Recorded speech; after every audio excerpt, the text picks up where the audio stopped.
for the intuitives, in which Joshua Shri really delved into the sense of intuitives, visionaries, seers, channels, people who hear voices, people who enter into non-ordinary states and have access to different ways of knowing, that this is actually a really important piece that has been suppressed and eradicated from modernity, but that eradication has not been successful. And those capacities still live in some cultures explicitly, and in cultures like our own, often suppressed and unfulfilled, leading people into despair or mental illness because they cut off parts of themselves which are essential. And so I take a lot of inspiration in Tolkien and in his friend C.S. Lewis's Cosmos trilogy.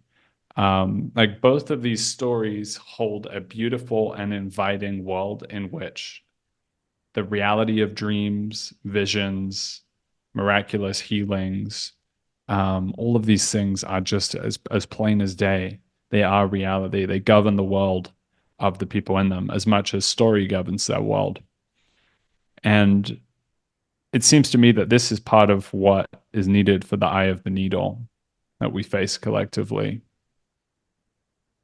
Like the sense that what we're facing cannot be trodden, cannot be passed through by any powers that we here possess. There's a need to connect to other powers and other ways of knowing and participating, other forms of intelligence, collective intelligence, in order to navigate the meta crisis.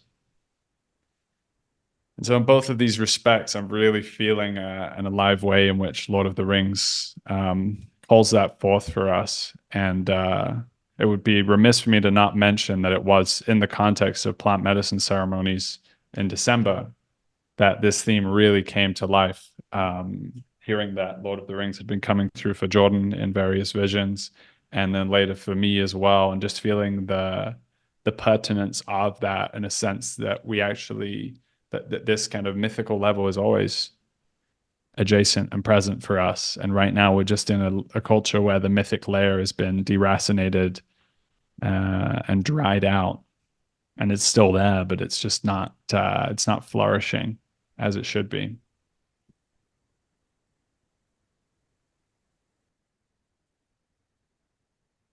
Yeah, one of the things I like about that framing is that it feels like it, it can be really hard when you have the capacity to tune into, like, what was the word you used? Non-normal consciousness, or non-normal.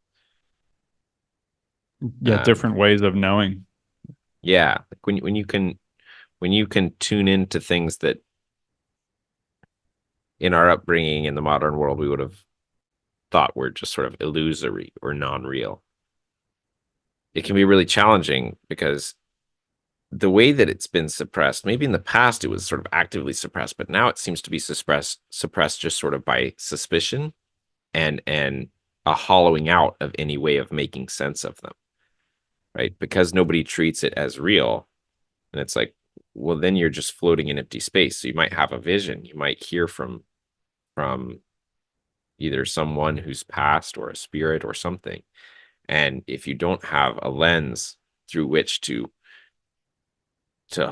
filter it, it gets very confusing. And I've seen people close to me go through really, really devastating things because they didn't think any of it was real. And then all of a sudden the weight of it was so real that it just broke all their frames. And I think something like Lord of the Rings and these other mythic structures, if we can allow it to move into the liminal space of understanding it, it's not fantasy, right?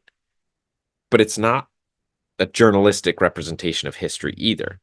It's somewhere in between, and it can hold us in that liminal space when we encounter patterns that are above us and beyond us.